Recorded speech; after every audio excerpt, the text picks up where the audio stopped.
ദൈവനാമത്തിന് പിന്നെയും മഹത്വം ഉണ്ടാകട്ടെ. ഇന്നത്തോടുകൂടെ ഈ ക്ലാസ് അവസാനിപ്പിക്കണമെന്നാണ് ഞാൻ ആഗ്രഹിച്ചിരുന്നത്. എന്നാൽ നമ്മൾ ഒരുപാട് ക്ലാസ്സുകൾ അറ്റൻഡ് ചെയ്തുകൊണ്ട് തുടക്കത്തിലുള്ള ഭാഗങ്ങളൊക്കെ മിക്കവാറും നമ്മളിപ്പോൾ മറന്നു പോയിട്ടുണ്ടാകും. അതുകൊണ്ട് അടുത്ത ആഴ്ച കൂടെ കടന്നു വന്ന് ഒരു സമ്മറി എല്ലാവരുടെയും ഓർമ്മയ്ക്കായിട്ട് മുഖ്യ വിഷയങ്ങളെ ഒന്ന് സമ്മറൈസ് ചെയ്ത് അവസാനിപ്പിക്കുന്നതായിരിക്കും കുറച്ചുകൂടെ നല്ലത് എന്ന് എനിക്ക് തോന്നി. കാരണം എല്ലാം അതിൻ്റെ മൊത്തത്തിലുള്ള ഒരു പിക്ചർ നമുക്ക് ലഭിക്കുമ്പോഴാണ് ദൈവഭക്തി എന്തുകൊണ്ട് പ്രാവർത്തികമാക്കണമെന്നുള്ളത് നമുക്ക് മനസ്സിലാകുന്നത്. അതുകൊണ്ട് അങ്ങനെ ചെയ്യാനായിട്ടാണ് ഞാൻ ആഗ്രഹിക്കുന്നത്. ഒരു ക്ലാസ് കൂടെ എക്സ്ട്രാ എടുക്കുവാനായിട്ട് കർത്താവിൽ ആശ്രയിച്ച് ഞാൻ ചിന്തിക്കുകയാണ്. നമുക്ക് ഇന്നത്തെ ക്ലാസ്സിലേക്ക് കടക്കാം. കഴിഞ്ഞ ദിവസം നമ്മൾ ചിന്തിച്ചത് നമ്മളുടെ ജീവിത സാക്ഷ്യം, വചനസാക്ഷ്യം, സൗമ്യത, സഹിഷ്ണുത എന്നീ വിഷയങ്ങൾ സഭാതലത്തിൽ എങ്ങനെ പ്രായോഗികമാക്കണം എന്നുള്ള വിഷയമാണ് നമ്മൾ കഴിഞ്ഞ ആഴ്ച ചിന്തിച്ച് നിർത്തിയത്. സഭയുടെ മധ്യേ നമ്മൾ സാക്ഷ്യമുള്ളവരായിരിക്കണം. അത് നമ്മൾ പൂർണ്ണ സൗമ്യതയോടെയും വചന അനുസരണവും ദൈവസഭയുടെ മധ്യേ നിലനിർത്തണം. അങ്ങനെ നമ്മൾക്ക് നല്ല സാക്ഷ്യം സഭയുടെ മധ്യം ഉണ്ടായിരിക്കാനിടയാകും എന്ന് നമ്മൾ ചിന്തിക്കുകയുണ്ടായി. ദെമത്രിയോസ് എന്ന ദൈവഭക്തനെക്കുറിച്ച് നമ്മൾ കഴിഞ്ഞ ആഴ്ച ചിന്തിച്ചു. എല്ലാവരാലും സത്യത്താൽ തന്നെയും സാക്ഷ്യം ലഭിച്ച ഒരു മനുഷ്യൻ. ആ രീതിയിൽ സാക്ഷ്യമുള്ളവരായിട്ട് ജീവിക്കുക എന്ന് പറയുന്നതാണ് ദൈവം നമ്മിൽ നിന്ന് ആഗ്രഹിക്കുന്ന ഏറ്റവും വിലയേറിയ കാര്യം. അതിൻ്റെ ഭാഗമായിട്ട് നമ്മൾ വചനത്തിന് സാക്ഷ്യം വഹിക്കുന്നവരായിരിക്കണം എന്നുള്ളത് നമ്മൾ ചിന്തിക്കുകയുണ്ടായി. മാർക്കോസിൻ്റെ സുവിശേഷം 16:15 നമ്മൾ വായിക്കുന്നത് ഇങ്ങനെയാണ്: പിന്നെ അവൻ അവരോട്, നിങ്ങൾ ഭൂലോകത്തിലൊക്കെയും പോയി സകല സൃഷ്ടിയോടും സുവിശേഷം പ്രസംഗിപ്പിൻ. അപ്പോൾ കർത്താവ് തൻ്റെ ശിഷ്യന്മാർക്ക് കൊടുത്തിരിക്കുന്ന ഉത്തരവാദിത്തം എന്ന് പറയുന്നത് സുവിശേഷം അറിയിക്കുക എന്നുള്ളതായ ഉത്തരവാദിത്തമാണ്. ആ ഉത്തരവാദിത്തത്തിൽ നിന്ന് ഒരു വ്യക്തികൾക്കും ഒഴികഴിവില്ല എന്നുള്ളതാണ് സത്യം. ഇന്ന് ഞാൻ കഴിഞ്ഞ പ്രാവശ്യം ഈ വിഷയം വ്യക്തിതലത്തിൽ എന്നുള്ള വിഷയം സംസാരിച്ചപ്പോൾ പറയുകയുണ്ടായി, നമ്മളിത് ചില വ്യക്തികൾക്ക് നിക്ഷേപിച്ചിട്ട്, അഥവാ സുവിശേഷകന്മാരെന്ന ഒരു കാറ്റഗറിക്ക് മാത്രം നിക്ഷേപിച്ചിട്ട് ബാക്കിയുള്ളവരൊക്കെ ഇതിൽ നിന്ന് മാറി അകന്ന് നിൽക്കുന്ന ഒരു കാഴ്ചയാണ് ഇന്നത്തെ വിശ്വാസകോളത്തിൽ കാണുന്നത്. എന്നാൽ അത് തീർച്ചയായിട്ടും ദൈവവചനപ്രകാരം ശരിയല്ല.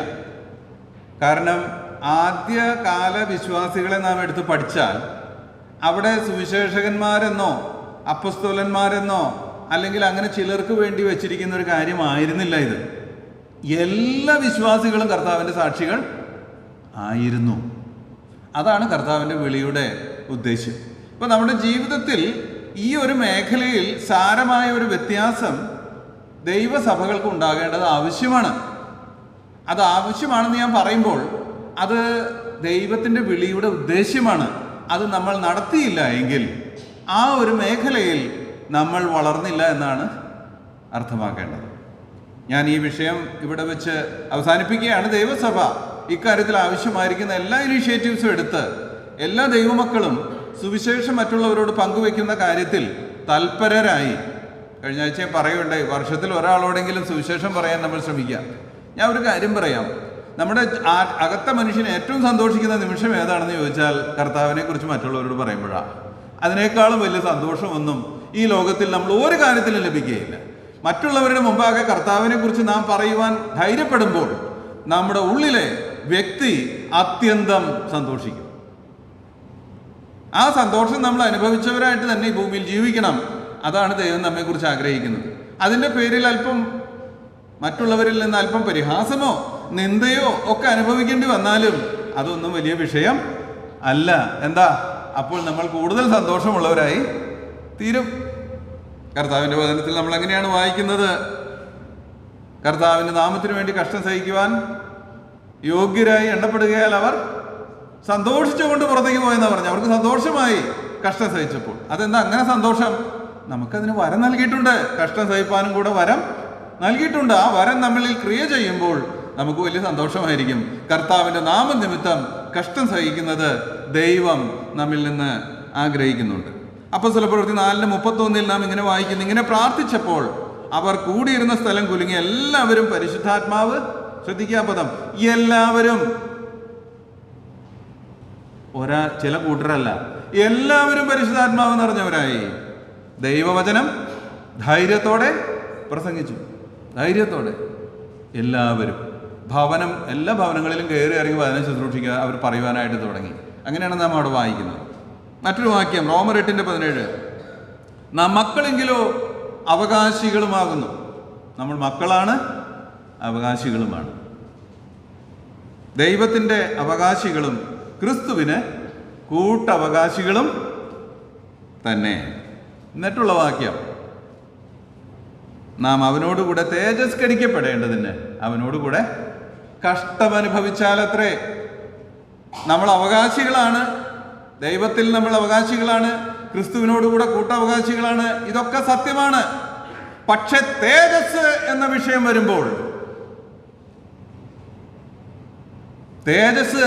വരുമ്പോൾ കഷ്ടമനുഭവിക്കേണ്ടത് ആവശ്യമാണ്. ഈ ഭൂമിയിൽ കഷ്ടം സഹിക്കുന്ന മക്കൾക്കാണ് ഏറിയ തേജസ് ദൈവം നൽകുന്നത്. കർത്താവിൻ്റെ നാമത്തിന് വേണ്ടി കഷ്ടം സഹിക്കുമ്പോഴാണ് നമ്മുടെ തേജസ് വർദ്ധിക്കുന്നത്. നീതിമാന്മാർ അന്ന് ആകാശത്തിലെ പ്രഭ പോലെയും പലരെയും നീതിയിലേക്ക് തിരിക്കുന്നവർ ആകാശമണ്ഡലത്തിലെ നക്ഷത്രങ്ങളെ പോലെയും ശോഭിക്കും. അതാണ് സത്യം.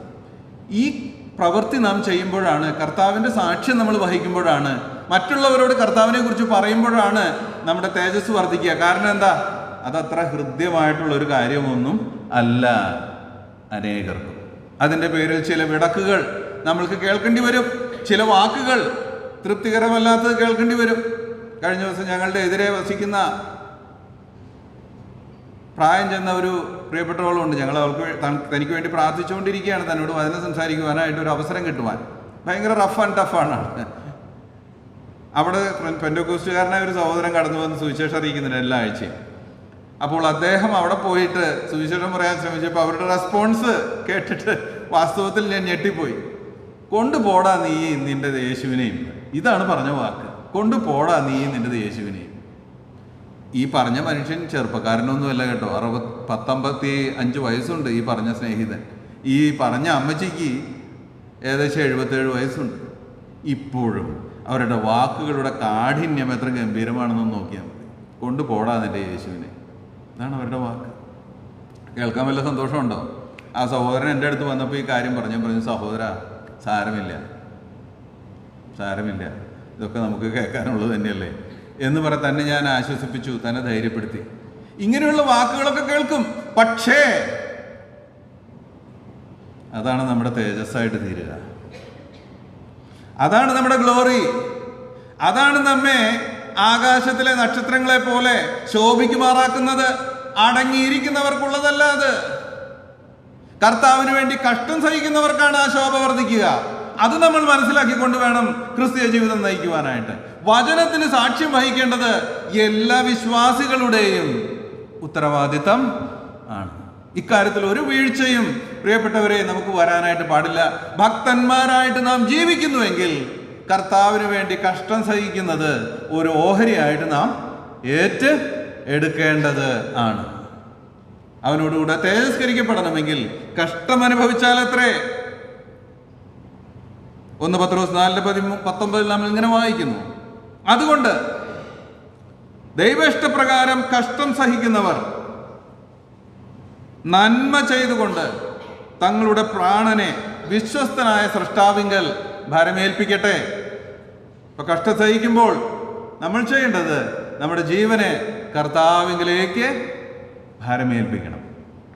നമ്മളുടെ പ്രാണൻ ഒന്നുമില്ല എന്ന് ദൈവസന്നിധിയിൽ നാം അംഗീകരിക്കണം. അപ്പോൾ മാത്രമേ കഷ്ടതയിൽ കൂടെ കടന്നു പോകുവാനായിട്ട് സാധിക്കുകയുള്ളൂ. കർത്താവിൻ്റെ വചനത്തിന് സാക്ഷ്യം വഹിക്കുവാനായിട്ടാണ് കർത്താവ് നമ്മെ വിളിച്ചിരിക്കുന്നത്. അത് സഭയായിട്ട്, നെല്ലിക്കുന്ന് സഭയെക്കുറിച്ച് നല്ലൊരു വർത്തമാനം ആ രീതിയിൽ കേൾക്കുവാനായിട്ട് ഇടയാകണം. കർത്താവിന് സാക്ഷ്യം വഹിക്കുന്നവരാണ് അവരാളാം പ്രതി. അതെത്രയോ മനോഹരമാണ്, അതെത്രയോ നല്ല മാതൃകയാണ്. നമ്മളുടെ സഭകളൊക്കെയും ആത്മാക്കൾക്ക് വേണ്ടി അധ്വാനിക്കുന്നവരായി തീർന്നാൽ സഭകൾ ആത്മീകമായി പുഷ്ടി പ്രാപിക്കും. സഭ എണ്ണത്തിൽ വർദ്ധിക്കും, വിശ്വാസത്തിൽ ഉറയ്ക്കും. ആത്മീകമായി സന്തോഷമുള്ളവരായിത്തീരും. ഇതാണ് ക്രിസ്തീയ വിശ്വാസത്തിൻ്റെ അടിസ്ഥാനം. എങ്ങനെയോ നമ്മളുടെ ഇടയിൽ ഒരു ദോഷം സംഭവിച്ചു. ഇക്കാര്യത്തിൽ വിശ്വാസികൾക്ക് വളരെ എന്താ പറയുക, കണ്ടന്റാണ് എന്ന് പറഞ്ഞാൽ ഇതൊന്നും ഇല്ലേലും കർത്താവ് വരുമ്പോൾ ഞങ്ങൾ അങ്ങ് സ്വർഗത്തിൽ ചെല്ലും. എൻ്റെ പ്രിയമുള്ളവരെ, we are wasting our life. നമ്മളുടെ അവസരങ്ങൾ നാം നഷ്ടമാക്കുകയാണ്. നമ്മൾക്കിപ്പോൾ നേടാനുള്ള സമയമാണ്. ഈ നേടാനുള്ള സമയത്ത് കൈ കെട്ടി ഇരിക്കുന്നവനെ സദൃശവാക്യത്തിൽ പറയുന്നത് മടിയൻ എന്നാണ്. വിതയ്ക്കുന്ന കാലത്ത് കൈയും കെട്ടിയിരിക്കുകയാണ്, കൊയ്യുന്ന കാലത്ത് അവനെ ഇറക്കേണ്ടി വരുമെന്നാണ് പറഞ്ഞിരിക്കുന്നത്. പറഞ്ഞതിൻ്റെ ആശയം മനസ്സിലായല്ലോ. ഇന്ന് വിതയ്ക്കുന്ന സമയമാണ്, ഇന്ന് വിതയ്ക്കുക തന്നെ ചെയ്യണം. നമ്മൾ പാട്ടിൽ പാടാറുണ്ട് അത്, അല്ലേ? കറ്റ ചുമന്നുകൊണ്ട് നാം വരുമെന്നൊക്കെ. ആ കറ്റ ചുമക്കണമെങ്കിൽ ആദ്യം പോയി എന്ത് ചെയ്യണം? വിതയ്ക്കണം. വിതയ്ക്കാതെ എങ്ങനെയാ കറ്റ കിട്ടുക? വിതയ്ക്കുന്നവനല്ലേ കറ്റ കിട്ടുകയുള്ളൂ. കരഞ്ഞും കൊണ്ട്, അങ്ങനെ തന്നെ എഴുതിയിരിക്കുന്നത്, കരഞ്ഞും കൊണ്ട് വിതയ്ക്കണം. ആർപ്പോടെ കൊയ്യുന്ന ഒരു നാൾ വരുന്നുണ്ട്. അതിനുവേണ്ടി നാം തയ്യാറെടുക്കണം. ഏറെ പ്രാർത്ഥനയോടുകൂടെ കർത്താവിന്റെ സാക്ഷ്യം വഹിക്കുവാനായിട്ട്, വചനത്തിന് സാക്ഷ്യം വഹിക്കുവാനായിട്ട് സഭയായിട്ട് ശ്രമിക്കണം. ഇതിനാവോളം സഭയുടെ ഭാഗത്തു നിന്നും സഹായം ഉണ്ടായിരിക്കണം. ഔട്ട്റീച്ച് പ്രോഗ്രാമിനൊന്നും പോകാനായിട്ട് നമുക്ക് മനസ്സില്ല, കാര്യം മറ്റു പലതിലും നമ്മൾ എൻഗേജാണ്. പക്ഷെ ഞാൻ പറയുന്നത് അറ്റ്ലീസ്റ്റ് വർഷത്തിൽ ഒരു ദിവസമെങ്കിലും പോവുക. ഒരു ദിവസം നമ്മൾക്ക് കർത്താവിന് വേണ്ടി വേർതിരിക്കാനില്ലേ? ഒരു വർഷം വേലയ്ക്ക് വേണ്ടി. ദൈവം നമ്മെ സഹായിക്കട്ടെ. രണ്ടാമത്തെ കാര്യം, വേലയോടുള്ള ബന്ധത്തിൽ നമുക്കുള്ളത് പ്രാർത്ഥിക്കുക എന്നുള്ളതാണ്. മത്തായിയുടെ സുവിശേഷം 9:38 നാം ഇപ്രകാരം വായിക്കുന്നുണ്ട്: ആകയാൽ കൊയ്ത്തിന്റെ യജമാനനോട് കൊയ്ത്തിലേക്ക് വേലക്കാരെ അയക്കേണ്ടതിന് യാചിപ്പിൻ. സഭയായിട്ട് ചെയ്യേണ്ടുന്ന രണ്ടാമത്തെ മേജർ കാര്യം എന്നുള്ളത് പ്രാർത്ഥനയിൽ വേലക്കാർക്ക് വേണ്ടി പ്രാർത്ഥിക്കണം. എന്ത്, ഈ വേലക്കാരും സാധാരണക്കാരും തമ്മിലുള്ള വ്യത്യാസം എന്ന് ചോദിച്ചാൽ, വേലക്കാരെന്ന് ഇവിടെ പറയുന്നത് സുവിശേഷം അറിയിക്കാൻ പ്രത്യേകമായ കൃപാവരങ്ങൾ ഉള്ളവരെ കുറിച്ചാണ്. ഈ വേലക്കാർ, അവർക്ക് അവരുടേതായ പ്രത്യേകതയുണ്ട്. അവർ കർത്താവിനാൽ ആ ശുശ്രൂഷയ്ക്കായി കൃപാവരങ്ങളാൽ നിറയ്ക്കപ്പെട്ടവരാണ്. അവർ പ്രവർത്തിക്കുമ്പോൾ അതിനൊരു പ്രത്യേക വശമുണ്ട്. അത് അതിലേക്ക് ഇപ്പോൾ ഞാൻ കടക്കുന്നില്ല, നമ്മുടെ സബ്ജക്റ്റ് അല്ലല്ലോ. അങ്ങനെയുള്ള വേലക്കാരോട് കൂടെയാണ് മറ്റുള്ളവർ അധ്വാനം കഴിക്കേണ്ടത്. ഞാൻ ഇനിയിപ്പോൾ അതിനൊരു ചെറിയ എക്സാമ്പിൾ പറയാം. അപ്പോസ്തലനായ പൗലോസ് റോമർക്ക് ലേഖനം എഴുതുമ്പോൾ തന്നോട് കൂടെ സുവിശേഷ ഘോഷണത്തിൽ അധ്വാനം കഴിച്ച സ്ത്രീകളെ കുറിച്ച് പറയുന്നുണ്ട്. സ്ത്രീകൾ അപ്പോസ്തലനായ പൗലോസിനോട് കൂടെ സുവിശേഷ ഘോഷണത്തിൽ ശുശ്രൂഷ ചെയ്തിട്ടുണ്ട് എന്ന് പറഞ്ഞാൽ അപ്പസ്തോലൻ പ്രസംഗിക്കാതെ ഇവർ പ്രസംഗിച്ചു എന്നുള്ള ആശയമല്ല ഞാൻ മനസ്സിലാക്കുന്നത്. അപ്പസ്തോലൻ വചനം സംസാരിക്കുമ്പോൾ അതിന് കൂടെ നിന്നുകൊണ്ട് തന്നെ സഹായിക്കുവാൻ, ഭൗതിക ശുശ്രൂഷകളാകട്ടെ മറ്റെന്ത് ശുശ്രൂഷകളുമാകട്ടെ, കൂടെ നിൽക്കുവാൻ ഒരു കൂട്ടം സ്ത്രീകൾ ഉണ്ടായിരുന്നു. കർത്താവായ യേശു ക്രിസ്തു ഈ ഭൂമിയിലായിരുന്നപ്പോൾ കർത്താവിനോട് കൂടെ ശുശ്രൂഷയിൽ സഹകരിച്ചിരുന്ന ഒരു കൂട്ടം സ്ത്രീകൾ ഉണ്ടായിരുന്നു, പുരുഷന്മാരും ഉണ്ടായിരുന്നു. എല്ലാവരും പ്രസംഗികളായിരിക്കുകയല്ല, പക്ഷെ എല്ലാവർക്കും എന്ത് ചെയ്യാൻ പറ്റും? അതിൻ്റെ കൂട്ടത്തിൽ സഹായികളായിട്ടിരിക്കാൻ സാധിക്കും. അതാണ് സുവിശേഷത്തിന് വഹിക്കുന്ന സാക്ഷ്യം. വേലക്കാരെ അയക്കേണ്ടതിനായിട്ട് നാം പ്രാർത്ഥിക്കേണ്ടത് ആവശ്യമാണ്. മൂന്നാമത്തെ കാര്യം, സുവിശേഷം പ്രസംഗിക്കുന്നത് ദൈവവചനത്തിന് അനുസാരമായിരിക്കണം. അതിൽ നമ്മൾ മായം ചേർക്കാൻ ഒരിക്കലും പാടില്ല. അത് സുവിശേഷം മാത്രമല്ല, വചനത്തിൽ മായം ചേർക്കരുത്. ഇന്നത്തെ കാലത്ത് സുവിശേഷം പ്രസംഗിക്കുമ്പോഴും അതുപോലെ ഉപദേശങ്ങൾ പറയുമ്പോഴും ഒക്കെ വളരെ ശക്തമായി പലതും പറയാൻ ചിലപ്പോഴൊക്കെ ഒരു മടിയാണ്. അതെന്താന്ന് ചോദിച്ചാൽ, അങ്ങനെ പറഞ്ഞാൽ മറ്റു ചിലർക്കത് അത്ര രസകരമായിരിക്കുകയില്ല. സുവിശേഷം പറയുമ്പോൾ ഇന്ന് വലിയ എന്താ പറയുക, പ്രചാരത്തിലിരിക്കുന്ന സുവിശേഷമാണ് ഈ പ്രോസ്പെരിറ്റി ഗോസ്പൽ എന്ന് പറഞ്ഞാൽ, കർത്താവ് യേശു ക്രിസ്തുവിൽ വിശ്വസിച്ചാൽ നിങ്ങളുടെ സകല പ്രശ്നങ്ങൾക്കും പരിഹാരമാണ്. നിങ്ങളുടെ ബിസിനസ് സക്സസ്ഫുൾ ആകും, നിങ്ങളുടെ കുടുംബം അനുഗ്രഹിക്കപ്പെടും, നിങ്ങൾ തൊടുന്നതൊക്കെ അനുഗ്രഹിക്കപ്പെടും, നിന്റെ തൊട്ടി അനുഗ്രഹിക്കപ്പെടും, നീ കുഴയ്ക്കുന്നിടം അനുഗ്രഹിക്കപ്പെടും, എല്ലാം അനുഗ്രഹിക്കപ്പെടും എന്ന് പറഞ്ഞ് ഇസ്രായേലിന് ദൈവം കൊടുത്ത വാഗ്ദത്തങ്ങളൊക്കെ പുതിയ നിയമത്തിനുള്ളതായെന്നുള്ള ഒരു വെർഷൻ. അല്ല, ഞാൻ ഒരു കാര്യം പറയാം. അവരൊക്കെ പറയുന്ന പല വാക്കുകളുണ്ട്. നീ ചവിട്ടുന്ന, നിന്റെ ഉള്ളംകാൽ ചവിട്ടുന്നിടവും നിനക്ക് കിട്ടും. ഒന്നും കിട്ടില്ല. ഉള്ളതങ്ങ് പറയാം, പച്ച പരമാർത്ഥം അങ്ങ് പറഞ്ഞേക്കാം, ഇതൊന്നും കിട്ടില്ല. കർത്താവ് പറഞ്ഞത് ക്രിസ്തുവിൽ ഭക്തിയോടെ ജീവിക്കുവാൻ ആഗ്രഹിക്കുന്ന എവർക്കും കഷ്ടമുണ്ടാകുമെന്നാണ് പറഞ്ഞിരിക്കുന്നത്. കഷ്ടം. നമുക്ക് ഈ ഭൂമിയിൽ നിലനിൽക്കുന്ന നഗരം ഇല്ലല്ലോ. വരാനുള്ളതിനെ നോക്കി പാർക്കുന്നവരാ നമ്മൾ. നമുക്കിവിടെ അവകാശമൊന്നും കിട്ടാൻ പോകുന്നില്ല. നമുക്കിവിടെ ഭൗതിക അനുഗ്രഹങ്ങൾ കിട്ടാൻ പോകുന്നില്ല. അതിനു വേണ്ടിയിട്ട് കാത്തിരിക്കുകയും വേണ്ട. ഉണ്മാനും ഉടുപ്പാനും ഉണ്ട് എങ്കിൽ മതി എന്ന് വിചാരിക്കുക. അത്രേ നമുക്ക് തന്നിട്ടുള്ളൂ. ഒന്നിനെ കുറിച്ചും വിചാരപ്പെടരുത്. എന്നിട്ട് കർത്താവ് പറഞ്ഞു, ആകാശത്തിലെ പറവയെ നോക്കുവിൻ, എല്ലാറ്റിനെയും നോക്ക്. നിങ്ങളുടെ പിതാവ് അവറ്റയ്ക്കൊക്കെ ഭക്ഷണം കൊടുക്കുന്നുണ്ട്, അവയ്ക്ക് എല്ലാം കൊടുക്കുന്നുണ്ട്. നിങ്ങളെ അതുപോലെയൊക്കെ നടത്തിക്കൊള്ളും. അതിലപ്പുറം ഒന്നും നിങ്ങൾക്ക് കിട്ടാൻ പോകുന്നില്ല. നിങ്ങൾക്ക് ഇവിടെ ബെൻസ് കാറോ നിങ്ങൾക്ക് ഈ ലോകത്തിലുള്ളതായ ശ്രേഷ്ഠന്മാർ ചെയ്യുന്നത് പോലെയുള്ള കാര്യങ്ങളോ ദൈവം നൽകുമെന്ന് ഒരിക്കലും വാഗ്ദത്തമില്ല. എന്നാൽ പ്രോസ്പെരിറ്റി ഗോസ്പൽ ഇതൊക്കെയാണ് പ്രസ്താവിക്കുന്നത്. എന്തിനാന്ന് വെച്ചാൽ ആൾക്കാരെ അട്രാക്ട് ചെയ്യാൻ വേണ്ടി. എന്നിട്ട് നല്ല കനത്തിൽ അവരുടെ കയ്യിൽ നിന്ന് ടായ്ത്തും വാങ്ങും. എന്താ ദശാംശം എന്നും പറഞ്ഞുള്ളത് മുഴുവൻ പിടിച്ചു പറിക്കും. കഴിഞ്ഞ ദിവസം കേട്ടായിരുന്നു, ഒരാൾ ആടിന് വരെ ദശാംശം ചോദിച്ചു എന്ന് പറഞ്ഞു കേട്ടു. നമ്മുടെ നാട്ടിൽ നടന്ന കാര്യമാണ്. ഒരു പാവപ്പെട്ട കുടുംബത്തിൽ അവർക്ക് ഒരു ആടേ ഉള്ളൂ, ആ ആടിന് ദശാംശം വേണമെന്ന് പറഞ്ഞു പോലും. എന്തോ ഒരു മനുഷ്യന്മാരാണ് ഇവരൊക്കെ.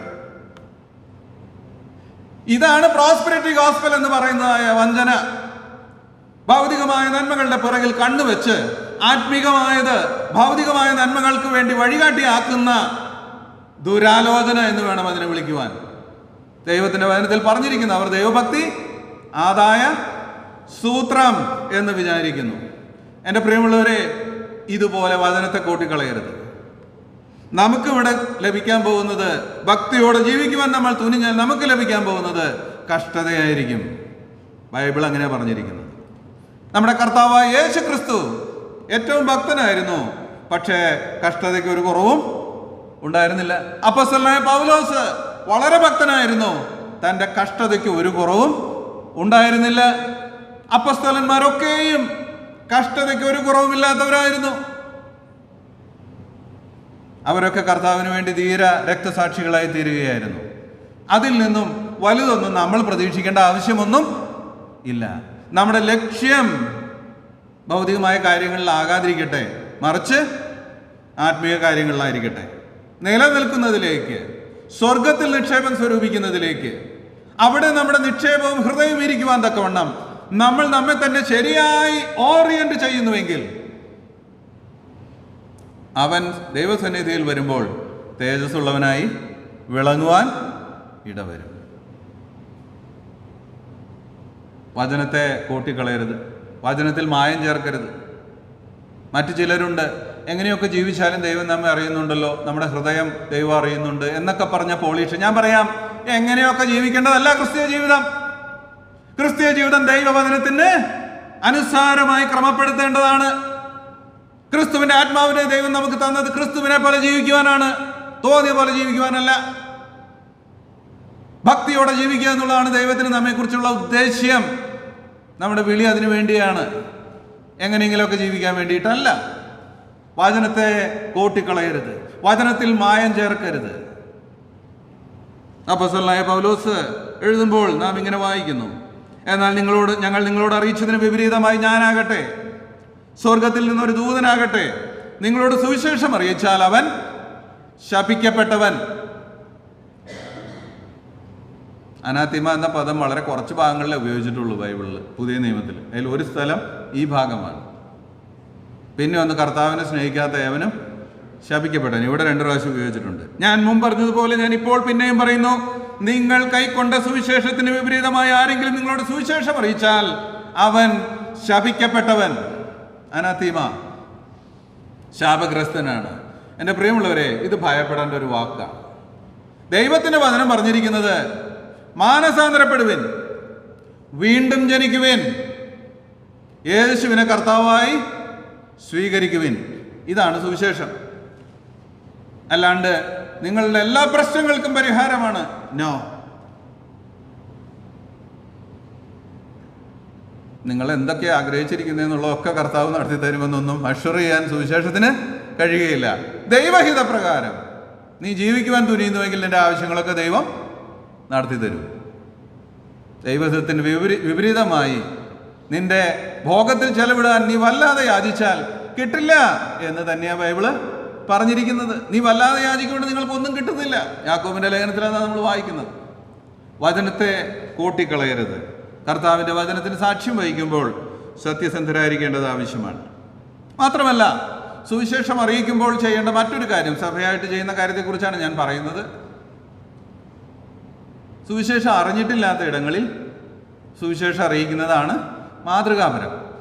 അപ്പോസ്തലനായ പൗലോസ് അതിന് ഏറ്റവും നല്ല മാതൃകയാണ്. 2 കൊരിന്ത്യർ 10:16 താൻ ഇങ്ങനെ എഴുതിയിട്ടുണ്ട്: മറ്റൊരുത്തിൻ്റെ അതിരിനകത്ത് സാധിച്ചതിൽ പ്രശംസിക്കാതെ നിങ്ങൾക്കപ്പുറത്തുള്ള ദിക്കുകളോളം സുവിശേഷം പ്രസംഗിപ്പാനും ആശിക്കുക അത്രേ ചെയ്യുന്നത്.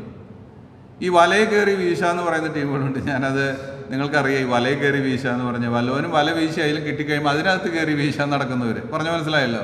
വല്ലവരും ഒന്ന് രക്ഷിക്കപ്പെട്ടു എന്ന് കേട്ട് കഴിഞ്ഞാൽ വേഗം പാർട്ടികളൊക്കെ റെഡിയാണ് അവരെ എങ്ങനെയെങ്കിലും കൈക്കലാക്കണം. എൻ്റെ പ്രിയമുള്ളവർ, അങ്ങനെയുള്ള നാണം കെട്ട വേലയൊന്നും ചെയ്യരുത്. അത് നാണം കെട്ട ഇടപാടാണ്. കർത്താവ് അങ്ങനെയല്ല നമ്മെ കാണിച്ചു തരുന്നത്. മറ്റൊരുത്തൻ പ്രവർത്തിക്കാത്ത മേഖലകളിൽ പോയി പ്രവർത്തിക്കുക. വളരും തോറും പിളരും തോറും വളരുമെന്നുള്ള പ്രിൻസിപ്പിളല്ല ദൈവസഭയുടേത്. ദൈവസഭ അങ്ങനെ പിളരാനുള്ളതല്ല, നിലനിന്ന് മുന്നോട്ട് പോകാൻ ഉള്ളതാണ്. പുതിയ ആത്മാക്കളായിരിക്കട്ടെ നമ്മുടെ ലക്ഷ്യം. അല്ലാണ്ട് പേരിന് കുറേ സഭകൾ അടർത്തിയെടുത്ത് സ്ഥാപിച്ച് ഞങ്ങൾ മിടുക്കന്മാരാണ് എന്ന് സ്ഥാപിക്കുവാൻ ഈ ലോകത്തിൽ കഴിയും. കർത്താവിൻ്റെ മുമ്പിൽ വലിയ വട്ടപൂജ്യമാണ് അത് എന്നുള്ളത് നമ്മൾ മനസ്സിലാക്കണം. അത് വലിയ വട്ടപൂജ്യമാണ് പ്രിയമുള്ളവരെ. ദൈവത്തിൻ്റെ മുമ്പിൽ നിൽക്കുമ്പോൾ ഈ രീതിയിലുള്ള സ്വാർത്ഥതകൾക്കൊക്കെ കണക്ക് കൊടുക്കേണ്ടി വരും. കൃത്യമായിട്ട് കണക്ക് കൊടുക്കേണ്ടി വരും. നമ്മുടെ വേല സ്വാർത്ഥതയില്ലാത്തത് ആയിരിക്കട്ടെ. സുവിശേഷം അറിഞ്ഞിട്ടില്ലാത്ത ഇടങ്ങളിൽ സുവിശേഷം അറിയിക്കുവാൻ ആവശ്യമുണ്ട്. ഇങ്ങനെ നമ്മൾ കർത്താവിൻ്റെ സന്നിധിയിൽ ജീവിതത്തിൽ സാക്ഷ്യം വഹിക്കുവാൻ, വചനത്തിന് സാക്ഷ്യം വഹിക്കുന്നവരും കഷ്ടം സഹിക്കുന്നവരുമായി തീരുമ്പോൾ കർത്താവിൻ്റെ സാക്ഷ്യം നമ്മിൽ ഉണ്ടാകുവാൻ ഇടയാകും സഭയായിട്ട്. മാത്രമല്ല, നമ്മളിൽ സൗമ്യതയുള്ളവരായിരിക്കണം. അതിനെക്കുറിക്കുന്ന ചില വാക്യങ്ങളും കൂടെ വായിച്ച് നമുക്ക് ഈ ഭാഗം കടന്നു പോകാം. എഫേസ്യർ 5:21 നമ്മൾ ഇങ്ങനെ വായിക്കുന്നു: ക്രിസ്തുവിൻ്റെ ഭയത്തിൽ അന്യോന്യം കീഴ്പ്പെട്ടിരിപ്പിൻ. ക്രിസ്തുവിൻ്റെ ഭയത്തിൽ. ഞാനത് കഴിഞ്ഞ ചിന്തിച്ചതാണ്. കർത്താവിൻ്റെ സഭയിൽ നാം കടന്നു വരുമ്പോൾ ഒരു ഭയം നമ്മുടെ തലയിൽ എപ്പോഴും ഉണ്ടായിരിക്കണം. ആ ഭയം ആരാണ്? ക്രിസ്തു. നമ്മുടെ തലയായിരിക്കുന്ന ക്രിസ്തു സഭയിലുണ്ട്. അവൻ്റെ സാന്നിധ്യം നമ്മുടെ മധ്യമുണ്ട്. 2-3 പേർ എൻ്റെ നാമത്തിൽ കൂടുന്നിടത്ത് ഞാൻ അതിൻ്റെ മധ്യമുണ്ട്. കർത്താവ് പറഞ്ഞിട്ടുണ്ട്. കർത്താവ് ഇവിടെ ഉണ്ട്. ഈ ഭയം നമ്മുടെ ഹൃദയത്തെ ഭരിക്കേണ്ടത് ആവശ്യമാണ്. ദൈവസഭയിൽ കടന്നു വരുമ്പോൾ ഈ ഭയത്തിന് അപ്പുറത്തേക്ക് ഒന്നും ചെയ്യാൻ നമുക്ക് പാടില്ല. നാം ദൈവത്തെ ഭയപ്പെടേണ്ടതാണ്. 4:29 എഫേസ്യർ: കേൾക്കുന്നവർക്ക് കൃപ ലഭിക്കേണ്ടതിന് ആവശ്യം പോലെ ആത്മിക വർധനയ്ക്കായി നല്ല വാക്കല്ലാതെ ആകാത്തതൊന്നും നിങ്ങളുടെ വായിൽ നിന്ന് പുറപ്പെടരുത്. സഭാമധ്യം നമ്മൾ സംസാരിക്കുമ്പോൾ ആത്മിക വർധനയ്ക്ക് ഉതകുന്നത് മാത്രം സംസാരിക്കണം. ആകാത്തത് ഒന്നും നിങ്ങളുടെ വായിൽ നിന്ന് പുറപ്പെടരുത്. ഞാൻ കഴിഞ്ഞ ദിവസം 1 കൊരിന്ത്യർ 12 അധ്യായം ഇങ്ങനെ വായിച്ചുകൊണ്ടിരിക്കുക. 12, 13, 14 ഒക്കെ കൃപാവരങ്ങളെ കുറിച്ചാണല്ലോ വായിക്കുന്നത്. അപ്പം ഈ കൃപാവരങ്ങൾ എന്തിനാണ് സഭയെ കൊടുത്തിരിക്കുന്നതെന്ന് ചോദിച്ചാൽ അതിന് കൃത്യമായ ഉത്തരം ഇവിടെ നൽകുന്നുണ്ട്. കൃപാവരങ്ങൾ: 1, കർത്താവിൻ്റെ നാമം മഹത്വപ്പെടണം. 2, എല്ലാവർക്കും അറിയാവുന്ന വാക്യം, പൊതുപ്രയോജനത്തിനായി നൽകപ്പെടുന്നു. പൊതുപ്രയോജനത്തിനായി, ആത്മിക വർധനയ്ക്കായി. നമ്മൾ സഭയിൽ കടന്നു വന്ന് ചെയ്യുന്ന എല്ലാ ശുശ്രൂഷകൾക്കും ഒരു ലക്ഷ്യം: മറ്റുള്ളവരുടെ ആത്മിക വർധന ആയിരിക്കണം. രണ്ടാമത്തേത് കർത്താവിൻ്റെ മഹത്വത്തിനായിരിക്കണം. ഇതല്ലാത്ത ഒരു ശുശ്രൂഷയും ദൈവസഭയിൽ ചെയ്യാൻ പാടില്ല. മറ്റുള്ളവരെ കുത്തുക, മറ്റുള്ളവരെ ഇകഴ്ത്തുക, മറ്റുള്ളവരെ അപമാനിക്കുക, ഇതൊന്നും അരുതാത്ത കാര്യങ്ങളാണ്. ആകാത്തതൊന്നും നമ്മുടെ വായിൽ നിന്ന് പുറപ്പെടരുത്. വളരെ സൂക്ഷിക്കണം പ്രിയമുള്ളവരെ. കാരണം എന്താ? ദൈവത്തിൻ്റെ വചനം പറഞ്ഞിരിക്കുന്ന മനുഷ്യർ പറയുന്ന ഏത് നിസ്സാര വാക്കിനും ന്യായവിധി നാളിൽ കണക്ക് ബോധിപ്പിക്കേണ്ടി വരും. കണക്ക് കൊടുക്കേണ്ടി വരുമെന്ന്. അതുകൊണ്ട് നമ്മളുടെ വാക്കുകൾ ഉപ്പിനാൽ രുചി വരുത്തിയതായിരിക്കട്ടെ. സൂക്ഷിക്കണം പ്രിയമുള്ളവരെ. ഞാൻ എന്തിനാണ് ഇങ്ങനെ സ്ട്രെസ് ചെയ്ത് പറയുന്നതെന്ന് ചോദിച്ചാൽ, നമ്മളുടെ ഇടയിൽ വളരെ സ്വാതന്ത്ര്യമുള്ള സഭയാണ് നമ്മുടെ ബ്രദറൻ സഭകൾ. ഇത്രയും സ്വാതന്ത്ര്യമുള്ള ഒരു സഭകളും ഇല്ല കേട്ടോ. ഞാൻ എൻ്റെ ഈ ചെറിയ കാലഘട്ടത്തിൽ പല സഭകളിൽ പോയിട്ടുണ്ട്. പെന്തക്കോസ്ത് സഭയിൽ അംഗമായിരുന്നിട്ടില്ല, പക്ഷെ പോയിട്ടുണ്ട്. അവിടെ പലപ്പോഴും പാസ്റ്റർമാർക്ക് നല്ല സുപ്രീമസി ഉണ്ട്. അത് അവർ കുറേയൊക്കെ പേടിപ്പിച്ച് നിർത്തുകയും ചെയ്യും. ദൈവത്തിൻ്റെ ശാപം നിൻ്റെ മേൽ വരുന്നൊക്കെ പറയുമ്പോൾ ഇവരൊക്കെ പേടിച്ച് ഇരിക്കും. ഒരു പരിധി വരെ അത് ശരിയുമാണ് കേട്ടോ. അതുകൊണ്ട് ഇവരുടെ നേരെയൊന്നും ആരും കടന്നുകയറ്റത്തിന് സാധാരണഗതിയിൽ മുതിരില്ല. ലോക്കൽ ചർച്ചസിൽ ഞാൻ പോയിട്ടുണ്ട്. അവിടെയും വളരെ കർക്കശമായ കാര്യങ്ങൾ. നേതൃത്വത്തിന് നേരെ വല്ലതൊക്കെ ചെയ്തു കഴിഞ്ഞാൽ നല്ല ശിക്ഷണ നടപടി ഉണ്ടാകും. എന്നാൽ ബ്രദറൻ സഭയിൽ എല്ലാവരും സഹോദരന്മാരാണ്. അതാ കർത്താവിൻ്റെ വചനം. നിങ്ങളാരും നായകനെന്ന് പേരെടുക്കരുത്, ഗുരു എന്ന് പേരെടുക്കരുത്, നിങ്ങളെല്ലാവരും സഹോദരന്മാരാ. എല്ലാവരും സഹോദരന്മാരാ, എൽഡേഴ്സ് അടക്കം. നമുക്ക് എൽഡർ എന്നുള്ള ടൈറ്റിൽ ഇല്ലല്ലോ. പക്ഷെ അതൊരു ബലഹീനതയായിട്ടും ചിലപ്പോൾ ആൾക്കാർ കണക്ക് കൂട്ടാറുണ്ട്. സഹോദരന്മാരല്ലേ, അപ്പം എല്ലാവർക്കും എല്ലാം പോലെ. എൻ്റെ പ്രിയമുള്ളവരെ, അങ്ങനെയല്ല. ദൈവമാക്കി വച്ചിരിക്കുന്ന സ്ഥാനങ്ങളിലിരിക്കുന്നവരെ സ്ഥാനം നിമിത്തം നാം ബഹുമാനിക്കേണ്ടത് ആവശ്യമാണ്. ഭയപ്പെടേണ്ടവരെ ഭയപ്പെടണം, ബഹുമാനിക്കേണ്ടവരെ ബഹുമാനിക്കണം. അത് ദൈവവചനമാണ്. അതാ പറഞ്ഞ് അരങ്ങിക്കൊണ്ടല്ല, അങ്ങനെയാണ് എഴുതിയിരിക്കുന്നത് അല്ലെ. മൂപ്പന്മാരെ കുറിച്ച് പറയുമ്പോൾ അതാ പറഞ്ഞ് അരങ്ങിക്കൊണ്ടല്ല, സന്തോഷത്തോടെ ചെയ്യുവാൻ ഇടവരണം. അല്ലെങ്കിൽ നിങ്ങൾക്ക് നല്ലതല്ല എന്നാ പറഞ്ഞിരിക്കുന്നത്. നിങ്ങൾക്ക് നല്ലതല്ല, അതുകൊണ്ട് നിങ്ങൾക്ക് നന്മ ഉണ്ടാവില്ല എന്നാ പറയുന്നത്. എന്ന് പറഞ്ഞാൽ ബഹുമാനം കൊടുക്കേണ്ടവർ ബഹുമാനം കൊടുക്കണം. ദൈവമാണ് ആക്കി വെച്ചിരിക്കുന്നത്. ദൈവസഭയിൽ ചിലപ്പോഴൊക്കെ പരിധികൾ വിട്ട് സംസാരങ്ങൾ ഉണ്ടാകാറുണ്ട്. പ്രിയമുള്ളവരെ, അത് അവോയ്ഡ് ചെയ്യണം. ഒരിക്കലും ഒരു ഭക്തന് അത് ചേരുന്ന കാര്യം അല്ല. ഭക്തൻ അങ്ങനെയല്ല. ഭക്തനറിയാം ദൈവം അനുവദിച്ചിട്ടുള്ള കാര്യങ്ങളെ നടക്കുള്ളൂ എന്ന്. അതുകൊണ്ട് മാനുഷികമായിട്ടുള്ള കൈകടത്തലൊന്നും താൻ നടത്തില്ല. അതെന്താ? ദൈവത്തിൻ്റെ സമയത്ത് ദൈവം എല്ലാ കാര്യങ്ങളും ഭംഗിയായി ചെയ്യുന്നവനാണ്. അങ്ങനെ ഞാൻ ബൈബിളിൽ പറഞ്ഞിരിക്കുന്നത്. അവനെ സകലവും അതതിൻ്റെ സമയത്ത് ഭംഗിയായി ചെയ്യുന്നവനാണ്. അവൻ ഭംഗിയായി ചെയ്തുകൊള്ളും എന്ന വിശ്വാസം ഭക്തനുണ്ട്. അതുകൊണ്ട് ഇവൻ്റെ എന്തെങ്കിലും അങ്ങോട്ട് കയറ്റി വയ്ക്കേണ്ട ആവശ്യമില്ല എന്ന് ഭക്തനറിയാം. എന്നാൽ ഭക്തിയില്ലാത്തവർക്ക് ഇതറിയാത്തത് കൊണ്ട് അവർ അവരുടെ കാര്യങ്ങളും കുറേയൊക്കെ തള്ളാൻ ശ്രമിക്കും. ശിക്ഷാർഹമാണ്. ദൈവം അതിനെ ശിക്ഷിക്കുക തന്നെ ചെയ്യും. ജെയിംസ് യാക്കോബ് 3:13, നിങ്ങളിൽ ജ്ഞാനിയും വിവേകിയുമായവനാർ, അവൻ ജ്ഞാനലക്ഷണമായ സൗമ്യതയോടെ നല്ല നടപ്പിൽ തൻ്റെ പ്രവൃത്തികളെ കാണിക്കട്ടെ. അപ്പം ജ്ഞാനത്തിൻ്റെ ലക്ഷണം ഏതാണ്? ജ്ഞാനത്തിൻ്റെ ലക്ഷണം ഇവിടെ പറഞ്ഞിട്ടുണ്ട്. എന്താണ്? സൗമ്യത. നമ്മിൽ സൗമ്യത ഉണ്ടാകുമ്പോൾ, സൗമ്യത എന്ന വാക്ക് നമ്മൾ പഠിച്ചു കഴിഞ്ഞതാണ്. എന്താണ് സൗമ്യത? താഴ്മയും വിനയവും ഉണ്ടാകണം. ഞാൻ ചെറിയവനാണ്, ഞാൻ അപ്രധാനി ആണ് എന്ന തിരിച്ചറിവ് എനിക്കുണ്ടാകുമ്പോൾ ഞാൻ എന്നെ തന്നെ ശാന്തനായി, ചെറിയവനായി, വിനയമുള്ളവനായി താഴ്ത്തുന്നതാണ് സൗമ്യത. അതാണ് ജ്ഞാനം. ജ്ഞാനത്തിൻ്റെ ലക്ഷണമാണ് സൗമ്യത. അത് ദൈവത്തിൻ്റെ ക്വാളിറ്റിയാണ്. ദൈവം സൗമ്യത ഉള്ളവനായതുകൊണ്ടാണ് ദൈവത്തിൻ്റെ എതിരാളിയായിരിക്കുന്ന സാത്താൻ അവൻ്റെ മുമ്പിൽ പോയി നിൽക്കാൻ ധൈര്യപ്പെടുന്നത്. ഞാൻ പലപ്പോഴും യോബിൻ്റെ പുസ്തകം വായിക്കും വണ്ടടിക്കാറുണ്ട്. നീ എവിടെ നിന്ന് വരുന്നു? ദൈവത്തിന് എങ്ങനെ എത്ര സമാധാനമായിട്ട് ഇവനോട് സംസാരിക്കാൻ പറ്റുന്നതെന്ന് ഞാൻ വണ്ടടിക്കാറുണ്ട്. എന്താണ് കാരണം? ദൈവം ചെയ്യുന്നതിനൊക്കെ പാരവയ്ക്കുന്നവനാണ്. നീ എൻ്റെ ദാസനായ യോബിൻ്റെ മേൽ ദൃഷ്ടി വെച്ചുവോ? എങ്ങനെ എത്ര സമാധാനമായിട്ട് ദൈവത്തിന് സംസാരിക്കാൻ പറ്റുന്നത്? അവൻ ജ്ഞാനത്തിൻ്റെ മൂർത്തിയാണ്. അവനിൽ ജ്ഞാനമുണ്ട്. സൗമ്യനാണ് ദൈവം. ദൈവം സൗമ്യനാണെന്ന് പറയുമ്പോൾ നമ്മൾ ഒരിക്കലും ബലഹീനനാണെന്ന് വ്യാഖ്യാനിക്കരുത്. അത് ദൈവം നീതിമാനാണ്, ന്യായാധിപതിയാണ്, എല്ലാം ചെയ്യാനായിട്ട് കഴിവുള്ളവനാണ്. ദൈവം കോപിക്കുന്നവനുമാണ്. പക്ഷെ താൻ നീതി മാത്രമേ ചെയ്യുള്ളൂ. കോപിച്ചാൽ നമ്മുടെ പോലെയല്ല. ദൈവം സൗമ്യനാണ്. അതാണ് ജ്ഞാനം. അതാണ് ജ്ഞാനത്തിൻ്റെ ലക്ഷണം. അതുകൊണ്ട് ദൈവത്തിൻ്റെ ഭക്തന്മാരിൽ കാണപ്പെടേണ്ട കാര്യമാണ് സൗമ്യത. നമ്മുടെ ജീവിതത്തിൽ സൗമ്യത കുറവാകുമ്പോൾ ദൈവം അതിനുള്ള അവസ്ഥ തരും തമ്മിൽ സൗമ്യരായിരിക്കാൻ. അതെന്താ? മിണ്ടാൻ പറ്റില്ല, സഹിക്കേണ്ട ആവശ്യം ഉണ്ടാകും. അപ്പോഴാണ് നമ്മൾ സൗമ്യത ശരിക്കും പഠിക്കുക. അത് ഒരു ഭാഗ്യമായിട്ട് എണ്ണി സൗമ്യതയുള്ളവരായിരിക്കേണ്ടത് ആവശ്യമാണ്. ദൈവസഭയിൽ സൗമ്യത വെളിപ്പെടുത്തണം.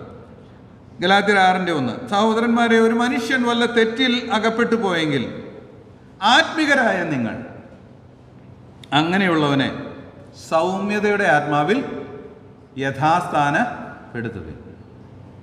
നീയും പരീക്ഷയിൽ അകപ്പെടാതിരിപ്പാൻ സൂക്ഷിച്ചുകൊള്ളുക. എന്താ ഈ പറഞ്ഞിരിക്കുന്നതിൻ്റെ ആശയം? ദൈവസഭകളിൽ സൗമ്യത നമുക്ക് ഉണ്ടെങ്കിൽ മറ്റുള്ളവരുടെ വീഴ്ചയിൽ നമ്മൾ ഒരിക്കലും സന്തോഷിക്കുകയില്ല, മറിച്ച് ദുഃഖിക്കും. അവർ യഥാസ്ഥാനപ്പെടുന്നതിൽ നമ്മൾ വളരെ സന്തോഷമുള്ളവരായിരിക്കും. പക്ഷെ ദുഃഖകരമായൊരു സത്യം ഞാൻ പറയാം. ദൈവസഭകളിൽ ചിലപ്പോൾ ചിലരുടെ വീഴ്ച ആഘോഷിക്കുന്ന വിശ്വാസികളും ഉണ്ട്. പറഞ്ഞു മനസ്സിലായല്ലോ? ആഘോഷിക്കുന്ന വിശ്വാസികൾ.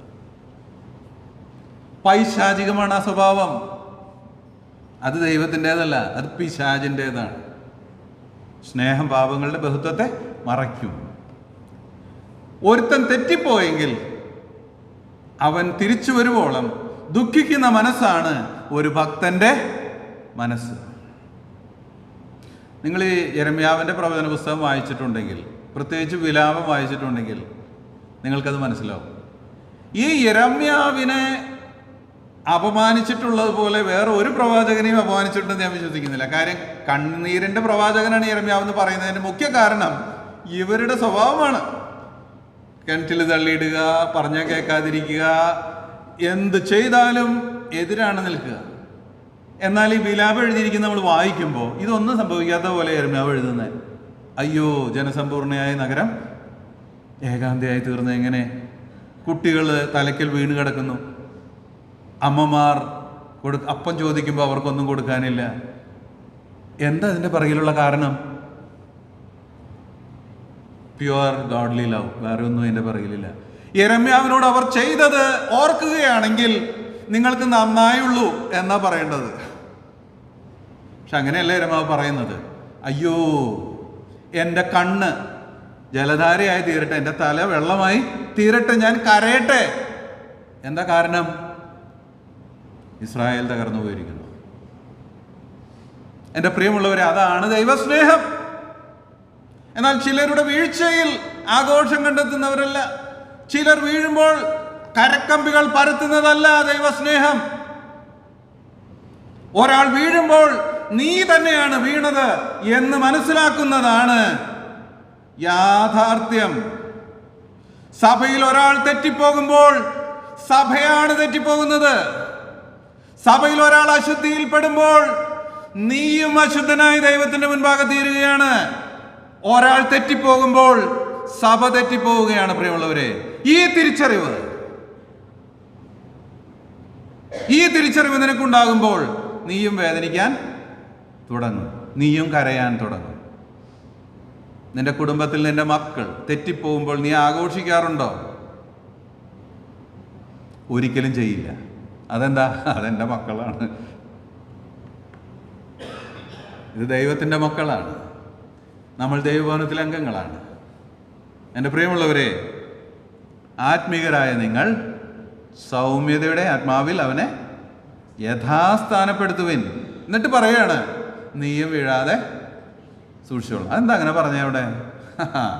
അത് പറയാൻ കാരണമുണ്ട്, ഞാൻ പറയാം. ചില മനുഷ്യരുണ്ട് വളരെ കഠിനന്മാരാ, ഒരു ദയം കാണിക്കുകയില്ല. അയാൾ എന്തിനാ അങ്ങനെ ചെയ്തേ ഇങ്ങനെ ചെയ്തേ എന്നൊക്കെ 100 കാരണം പറഞ്ഞ് വീണ് പോയവനെ ഇനി ഒരിക്കലും യഥാസ്ഥാനപ്പെടുവാൻ സാധ്യതയില്ലാതെ വണ്ണം തള്ളിക്കളയും. പക്ഷേ ഓർക്കുക, നീ അളക്കുന്ന അളവിനാൽ നിനക്കും അളന്ന് കിട്ടും. നിന്നെ ദൈവം വീഴ്ത്തും. പ്രിയമുള്ളവനെ, നീ അങ്ങനെ ചെയ്താൽ നിന്നെ ദൈവം വീഴ്ത്തും. അതെന്തിനാണെന്നറിയാമോ? നീ കരുണ കാണിക്കാൻ പഠിക്കേണ്ടതിന്. ചില മനുഷ്യർ വല്ലാത്ത തെറ്റുകളിൽ ചെന്ന് വീഴും. ഭയങ്കര ആത്മീയന്മാരാണെന്ന് തങ്ങളെ തന്നെ പ്രശംസിച്ചിരുന്നവരാ, പക്ഷെ വലിയ തെറ്റിൽ ചെന്ന് വീഴും. അതെന്തിനാണെന്നറിയാമോ? ദൈവം ചില പാഠം പഠിപ്പിച്ചു കൊടുക്കുക. നീ നിൽക്കുന്നത് എൻ്റെ കൃപയാലാണ്, അല്ലാണ്ട് നിന്റെ ശക്തിയാൽ അല്ല. നീ കൃപ കാണിക്കാഞ്ഞത് കൊണ്ട് നിന്റെ കൃപ ഞാൻ എടുത്തു മാറ്റാൻ പോവുകയാണ്. നിമിഷ നേരം കൊണ്ട് അവനും തെന്നി വീഴും. അതുകൊണ്ടാണ് ഇവിടെ പറയുന്നത്, നീയും പരീക്ഷയിൽ അകപ്പെടാതിരിപ്പാൻ സൂക്ഷിച്ചു കൊള്ളുക. ദൈവസഭയിൽ കരുണ കാണിക്കണം. അത് ദൈവത്തിൻ്റെ സ്വഭാവമാണ്. കരുണ കാണിക്കാത്തത് കൊണ്ട് പിന്മാറിപ്പോകുന്ന ആൾക്കാരുണ്ടെങ്കിൽ സഭ അതിന് ഉത്തരവാദികളുമാണ്.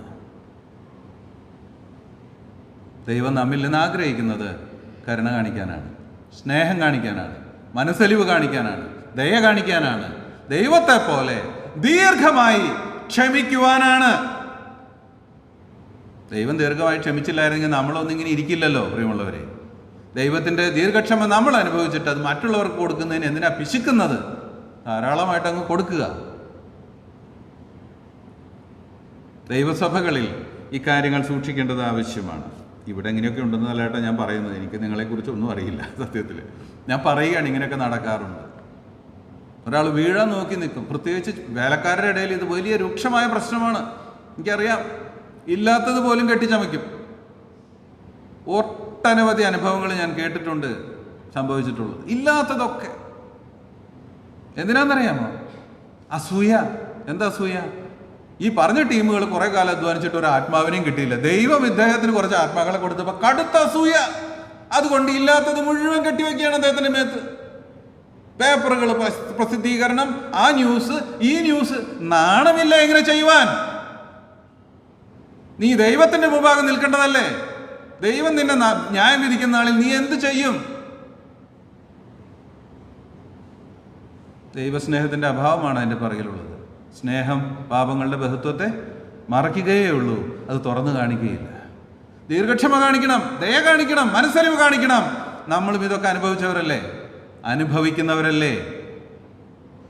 ദൈവസഭ ആ സൗമ്യതയുടെ ഒരു സ്ഥലമായിട്ട് തീരട്ടെ. എഫേസ്യർ 4:2 നാം ഇങ്ങനെ വായിക്കുന്നു, പൂർണ്ണ വിനയത്തോടും സൗമ്യതയോടും ദീർഘക്ഷമയോടും കൂടെ നടക്കുകയും സ്നേഹത്തിൽ അന്യോന്യം പൊറുക്കുകയും ചെയ്യണം.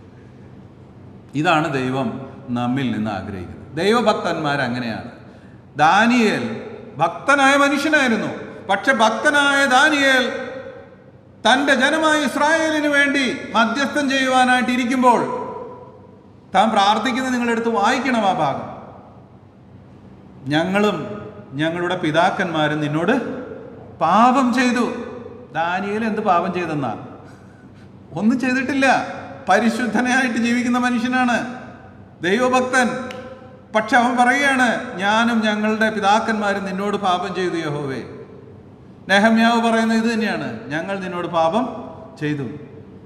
ഭക്തന്മാരൊക്കെ അങ്ങനെയാ. മറ്റുള്ളവരുടെ പാപം എൻ്റെ പാപം കൂടെയാണ് എന്നുള്ളത് അവർ തിരിച്ചറിയും. അവരുടെ പ്രാർത്ഥനയ്ക്ക് ദൈവം ചെവി കൊടുക്കും. അവരെ ദൈവം സ്നേഹിക്കുന്നു. അതെന്താ? അവർ ദൈവത്തെ പോലെ ദയ കാണിക്കുകയാണ്, മനസ്സലിവ് കാണിക്കുകയാണ്. ഇതാണ് ദൈവം നമ്മിൽ നിന്ന് ആഗ്രഹിക്കുന്നത്. സൗമ്യത വേണം, ദീർഘക്ഷമ വേണം, പൂർണ്ണ വിനയം വേണം, സ്നേഹത്തിൽ അന്യോന്യം പൊറുക്കണം. ഇത് ദൈവം നമ്മിൽ നിന്ന് ആഗ്രഹിക്കുന്നതാണ്. ദൈവസഭയിൽ ഇങ്ങനെ നാം വചനത്തിന് സാക്ഷ്യം വഹിച്ച് സൗമ്യതയുള്ളവരായി കഷ്ടം സഹിക്കുന്നവരായി തീരുമ്പോൾ നമ്മൾക്ക് ജീവിതത്തിൽ ഒരു സാക്ഷ്യം ഉണ്ടാകും. അവരെ നോക്കി ദൈവമക്കൾ പറയും, അവൻ വാസ്തവത്തിൽ ഒരു ഭക്തനാണ്. ആ സാക്ഷ്യമാണ് ദെമത്രിയോസിനെ കുറിച്ച് പറയുന്നത്. സത്യത്താൽ തന്നെയും സാക്ഷ്യമുണ്ട്, എല്ലാവരാലും സാക്ഷ്യമുണ്ട്, ഞങ്ങളും സാക്ഷ്യം പറയുന്നു. ഇതായിരിക്കട്ടെ നമ്മളുടെ ലക്ഷ്യം. 5 മിനിറ്റ് നമ്മുടെ മുമ്പിലുള്ളൂ. ഞാൻ സാമൂഹ്യ തലത്തിൽ ഈ വിഷയം എങ്ങനെ നമുക്ക് നടത്താമെന്നുള്ളതിലേക്ക് ഒന്ന് കടക്കുക മാത്രം ചെയ്തുകൊണ്ട് അവസാനിപ്പിക്കാം. സഭയിൽ നമ്മൾ വിശ്വാസ ജീവിതത്തിൽ ഈ 4 കാര്യങ്ങൾ നമ്മുടെ വ്യക്തി ജീവിതത്തിൽ ജീവിതസാക്ഷ്യവും വചനസാക്ഷ്യവും സഹിഷ്ണുതയും അതുപോലെ സൗമ്യതയും അനുഭവസ്ഥരാക്കുമ്പോൾ അത് കുടുംബത്തിലേക്ക് കടന്നു വരും. കുടുംബത്തിൽ പിന്നെ പൊട്ടിത്തെറികളൊന്നും ഉണ്ടാവില്ല. നമ്മൾ ആ മെച്യൂരിറ്റി കാണിക്കും. അത് സഭയിലേക്ക് കടന്നു വരും. സഭയിലും നമ്മൾ മാതൃക പാത്രങ്ങളായിരിക്കും. അതാണ് സമൂഹത്തിലേക്ക് കടന്നു ചെല്ലേണ്ടത്. സമൂഹം നമ്മെ കാണുമ്പോഴും ഈ സ്വഭാവങ്ങൾ നമ്മളിൽ ഉണ്ടായിരിക്കണം. നമ്മളുടെ ജീവിതം ഒരു സാക്ഷ്യമായിരിക്കണം. പ്രസംഗിക്കുന്നതും നമ്മൾ പ്രവർത്തിക്കുന്നതും ഒന്ന് തന്നെ ആയിരിക്കണം. വചനത്തിന് നാം സമൂഹത്തിൽ സാക്ഷ്യം വഹിക്കണം. അങ്ങനെ നാം ചെയ്യുമ്പോൾ ചിലരുടെ എതിർപ്പുകളൊക്കെ ഉണ്ടാകുമെങ്കിലും പൊതുജനം നമ്മെ ശരിയായി തിരിച്ചറിയും. ഞാൻ പണ്ട് കേട്ടിട്ടുണ്ട് ഒരു പ്രായം ചെന്ന അപ്പച്ചനെ കുറിച്ചിട്ട്. ആ അപ്പച്ചൻ അതിൽ കൂടെ കടന്നു പോകുമ്പോൾ സിഗരറ്റ് വലിക്കുന്നവനൊക്കെ ഉണ്ടെങ്കിൽ വേഗം എടുത്ത് ഇങ്ങനെ പിറകി വെച്ചോണ്ട് നിൽക്കും. അദ്ദേഹം ഒരു സുവിശേഷകനാണ്. അദ്ദേഹം കടന്നു പോകുമ്പോൾ ഇദ്ദേഹത്തെ അറിയുന്ന ആളൊന്നുമല്ല, എന്നാലും ഒരു ബഹുമാനം. എന്താണ് ബഹുമാനത്തിന് കാരണം? ഇദ്ദേഹം പ്രസംഗിക്കുന്ന യേശു വിശുദ്ധനാണ്, അദ്ദേഹവും വിശുദ്ധൻ ആണ്. അപ്പോൾ ഒരു പോരായകത എനിക്ക് തോന്നുകയാണ്. അവനെക്കുറിച്ച് തന്നെ ഒരു പാപബോധം അപ്പോൾ വരികയാണ്. അവൻ്റെ പ്രവൃത്തി ശരിയല്ല. എൻ്റെ പ്രിയമുള്ളവരെ, നമ്മളാണ് ലോകത്തിൻ്റെ മുമ്പാകെ കർത്താവിൻ്റെ സാക്ഷ്യം വഹിക്കുന്നവർ. നമ്മൾ വായടച്ചിരിക്കരുത്. നമ്മൾ വചനത്തെ മറ്റുള്ളവരുമായിട്ട് പങ്കുവയ്ക്കാനുള്ളവരാണ്. ഇപ്പോൾ ഒരു വിശ്വാസി വസിക്കുന്ന സമൂഹത്തിൽ നിന്ന് കർത്താവായ യേശു ക്രിസ്തുവിലേക്ക് ചിലരെ ആകർഷിക്കണമെങ്കിൽ നമ്മൾക്ക് അവരുടെ മധ്യ നല്ല ജീവിത സാക്ഷ്യം ഉണ്ടായിരിക്കണം. അത് നമ്മൾ വെച്ച് പുലർത്തേണ്ടത് ആവശ്യമാണ്. കഷ്ടത വരുമ്പോൾ നമ്മൾ എങ്ങനെ അതിനോട് പ്രതികരിക്കുന്നു എന്നുള്ളതൊക്കെ അവർ നോക്കിക്കൊണ്ടിരിക്കുകയാണ്. നമ്മൾ ലോകത്തിലുള്ള മനുഷ്യരുടെ പോലെ എണ്ണിപ്പറുക്കുകയും അയ്യോ 10 എന്നൊക്കെ പറയുക ചെയ്താൽ അവർ നമ്മെക്കുറിച്ച് ചിന്തിക്കുന്നത് വ്യത്യസ്തമായിട്ടായിരിക്കും. എന്നാൽ കഷ്ടതയുടെ മധ്യേ നമ്മൾ ധീരതയോടെ നിലനിൽക്കുകയാണെങ്കിൽ, സാരമില്ല എന്ന് പറഞ്ഞ് നിലനിൽക്കുകയാണെങ്കിൽ അത് അവർക്കൊരു ചിന്താ വിഷയമായിരിക്കും. കാരണം എന്താണെന്ന് വെച്ചാൽ അവർ അങ്ങനെയല്ലേ. രോഗം വരുമ്പോൾ അവരാകെ അങ്കലാപ്പിലാണ്, കഷ്ടതകൾ വരുമ്പോൾ അവരാകെ അങ്കലാപ്പിലാണ്. എന്നാൽ അതിൻ്റെയൊക്കെ മധ്യ ഇതൊക്കെ വരുമ്പോഴും നിലനിൽക്കുന്ന ഒരു വ്യക്തിയെ കാണുമ്പോൾ ഒരു വ്യത്യസ്തത അവർക്ക് ഫീൽ ചെയ്യും. നമ്മളുടെ സഹിഷ്ണുത അവരുടെ മുമ്പാകെ പ്രസക്തമാണ്. അതുകൊണ്ടാണ് സുവിശേഷ നിമിത്തം കഷ്ടം സഹിക്കേണ്ടി വന്നാലും നമ്മളാരും കേസ് കൊടുക്കാൻ പോകാത്തത്. കഷ്ടത നമ്മൾക്ക് ദൈവം തന്നിരിക്കുന്ന ഓഹരിയാണ്. സഹിഷ്ണുത നാം പുലർത്തേണ്ടത് ആവശ്യമാണ്. ഒരു വാക്യം വായിക്കാം. 1 പത്രോസ് 1:17. മുഖപക്ഷം കൂടാതെ ഓരോരുത്തൻ്റെ പ്രവൃത്തിക്ക് തക്കവണ്ണം ന്യായം വിധിക്കുന്നവനെ നിങ്ങൾ പിതാവ് എന്ന് വിളിക്കുന്നു. എങ്കിൽ നിങ്ങളുടെ പ്രവാസകാലം ഭയത്തോടെ കഴിപ്പിൻ. സമൂഹത്തിൻ്റെ മധ്യേ ഈ വാക്യം വളരെ പ്രസക്തമാണ്. നമ്മൾ ലോകത്തിൻ്റെ മുമ്പാകെ കർത്താവിൻ്റെ സാക്ഷികളായിരിക്കുമ്പോൾ ദൈവത്തിൻ്റെ മുമ്പാകെ ഭയമുള്ളവരായിട്ട് ജീവിക്കേണ്ടത് ആവശ്യമാണ്. 1 തിമോത്തിയോസ് 3:7 നമ്മളിങ്ങനെ വായിക്കുന്നുണ്ട്. നിന്ദയിലും പിശാചിൻ്റെ കണിയിലും കുടുങ്ങാതിരിക്കാൻ പുറമെയുള്ളവരോട് നല്ല സാക്ഷ്യം പ്രാപിച്ചവൻ ആയിരിക്കണം. മൂപ്പൻ്റെ യോഗ്യതയെക്കുറിച്ച് പറയുമ്പോഴാണ് ഇത് എഴുതിയിരിക്കുന്നത്. പുറമെയുള്ളവരോട് നല്ല സാക്ഷ്യം. എന്താ ഈ നല്ല സാക്ഷ്യം? ഒരു ദുഷ്പേര് നമ്മളെക്കുറിച്ച് അവിടെ ഉണ്ടാകാൻ പാടില്ല. നമ്മളെക്കുറിച്ച് ആരും ദോഷമായൊരു വാക്ക് പറയാൻ പാടില്ല. കഴിഞ്ഞ ദിവസം ഞങ്ങളുടെ അവിടെ പാവപ്പെട്ട 2 പേര് കയറി വന്നപ്പോൾ അപ്പുറത്തുള്ള ചേച്ചി പറയുന്ന വാക്കാണ്, നിങ്ങൾക്ക് 2 സഹോദരിമാരവിടെ വന്നിട്ടുണ്ടെന്ന്. ഇത് എവിടെ നിന്ന് അദ്ദേഹത്തിന് സഹോദരി എന്നുള്ള പദം കിട്ടിയെന്ന് എനിക്ക് അറിഞ്ഞുകൂടാ. പക്ഷെ പറയുക 2 സഹോദരിമാരവിടെ വന്നിട്ടുണ്ടെന്ന് എന്ന് പറഞ്ഞ് ഞാനതിൽ അനേക കാര്യങ്ങൾ മനസ്സിലാക്കുന്നുണ്ട്. ഒന്ന്, നമ്മൾ സഹോദരന്മാരാണെന്നുള്ളത് ഇവർക്ക് അറിയാം. ഈ പാവപ്പെട്ടവർ നമ്മുടെ സഹോദരിമാരാണെന്ന് നമ്മൾ എണ്ണുന്നു എന്നുള്ളതാണ് അവർ സൂചിപ്പിക്കുന്നത്. അവർ ആർക്കൊന്നും കൊടുക്കാറില്ല, അത് സത്യമാണ്. പക്ഷെ നമ്മൾ കൊടുക്കുമെന്നുള്ളതും അവർക്ക് നന്നായിട്ട് അറിയാം. പ്രിയമുള്ളവരെ, ലോകത്തിൻ്റെ മുമ്പിൽ നമ്മൾക്കൊരു സാക്ഷ്യം നിലനിർത്തണം. നമ്മൾ സുവിശേഷം പ്രസംഗിക്കുന്നതിന് മുമ്പ് നമ്മുടെ ജീവിതത്തിലൊരു സാക്ഷ്യം ഉണ്ടായിരിക്കണം, ഒരു സാക്ഷ്യം ഉണ്ടായിരിക്കണം. എന്താണ്? നീതി ഉള്ളവരാണ്, വിശുദ്ധി ഉള്ളവരാണ്, അന്യായത്തിന് കൂട്ട് നിൽക്കുന്നവരല്ല. ഇത് നമ്മൾ ബിൽഡ് ചെയ്തെടുക്കേണ്ടത് ആവശ്യമാണ്. അങ്ങനെ ചെയ്യുന്നവരെയാണ് നല്ല സാക്ഷ്യം പ്രാപിച്ചവർ എന്ന് പറയുന്നത്. മൂപ്പന്മാർ അങ്ങനെയുള്ളവരായിരിക്കണം എന്ന് 100% ഉറപ്പിച്ച് പറയുന്നു. അതിൻ്റെ അർത്ഥം മറ്റുള്ളവർക്ക് തോന്നിയ പോലെ ജീവിക്കാമെന്നാണോ? ഒരിക്കലുമല്ല. എല്ലാവരും പുറമേ ഉള്ളവരോട് നല്ല സാക്ഷ്യം പ്രാപിച്ചവരായിരിക്കണം. അതിർത്തി തർക്കം, അയൽക്കാരുമായി വഴക്ക്, സമൂഹത്തിലുണ്ടാകുന്ന കടിപിടി, ഇതൊന്നും നമുക്ക് പാടില്ല. എല്ലാവരോടും സമാധാനം ആചരിപ്പാൻ ഉത്സാഹിപ്പിൻ. അങ്ങനെയാണ് എഴുതിയിരിക്കുന്നത്. ഉത്സാഹിപ്പിൻ, സമാധാനം. കർത്താവിൻ്റെ സാക്ഷ്യമായിരിക്കട്ടെ അത്. ഒരു വാക്യം കൂടെ, എക്സഡസ്, പുറപ്പാട് 1:12 നമ്മൾ ഇങ്ങനെ വായിക്കുന്നുണ്ട്. സൂതി കർമ്മിണികളോ ദൈവത്തെ ഭയപ്പെട്ടു. മിസ്രയീം രാജാവ് തങ്ങളോട് കൽപ്പിച്ചതുപോലെ ചെയ്യാതെ ആൺകുഞ്ഞുങ്ങളെ ജീവനോടെ രക്ഷിച്ചു. രാജകൽപ്പനയാണ് ലംഘിച്ചത്. രാജകൽപ്പന ലംഘിച്ചാൽ എന്താ ശിക്ഷ? വെട്ടിക്കളയും. പക്ഷേ സൂതി കർമ്മിണികൾ ദൈവത്തെ ഭയപ്പെട്ടു. അതെന്താ? അതായിരിക്കണം നമ്മുടെ സാക്ഷ്യം. അവർക്കതൊരു വെല്ലുവിളിയല്ല, അവരതിൽ സന്തോഷിക്കുകയാണ്. പ്രിയമുള്ളവരെ, അങ്ങനെ തന്നെ ആയിരിക്കട്ടെ. നമ്മളും അങ്ങനെ ആയിരിക്കുക. ദൈവത്തെ ഭയപ്പെടണം, മനുഷ്യരെ അല്ല. എന്ത് തന്നെ സംഭവിച്ചാലും കർത്താവിൻ്റെ സാക്ഷ്യം നമ്മൾ നിലനിർത്തുവാൻ അധ്വാനിക്കേണ്ടത് ആവശ്യമാണ്. അങ്ങനെ പുറമെയുള്ളവരോട് നല്ല സാക്ഷ്യം പ്രാപിപ്പാൻ നമ്മൾ ശ്രമിക്കണം. തുടർന്നുള്ള ഭാഗങ്ങൾ നമുക്ക് അടുത്ത ആഴ്ച ചിന്തിക്കാം. പ്രാർത്ഥനയോടുകൂടെ ഈ നാളുകളിൽ നിങ്ങൾ കടന്നു വന്നതിനായിട്ട് ദൈവത്തിന് ഞാൻ വളരെ നന്ദിയുള്ളവനാണ്. അടുത്ത ആഴ്ച എല്ലാവരും കടന്നു വരണം. കാരണം ഞാനിത് ക്രോഡീകരിക്കാൻ പോവുകയാണ്. അപ്പോൾ ഈ വിഷയങ്ങളൊന്നുകൂടെ നമ്മൾ ക്യുക്കായിട്ട് റൺ ചെയ്യും. ദൈവഭക്തി എന്നുള്ള വിഷയം നമ്മുടെ ഹൃദയങ്ങളിൽ ഉൾക്കൊണ്ടുകൊണ്ട് കർത്താവിന് വേണ്ടി മഹത്വമുള്ള ഒരു ജീവിതം കഴിപ്പാൻ ദൈവം നമ്മെ സഹായിക്കട്ടെ. അതിൻ്റെ നന്മ നിങ്ങൾ തീർച്ചയായിട്ടും അനുഭവിക്കും. അതിൽ ഞാൻ ഒട്ടും സംശയാലുമല്ല, 100% ദൈവം നിങ്ങളെ അനുഗ്രഹിക്കും. ദൈവത്തിൻ്റെ പരിശുദ്ധ നാമം ഇന്നുമെന്നും വാഴ്ത്തപ്പെടുമാറാണ്.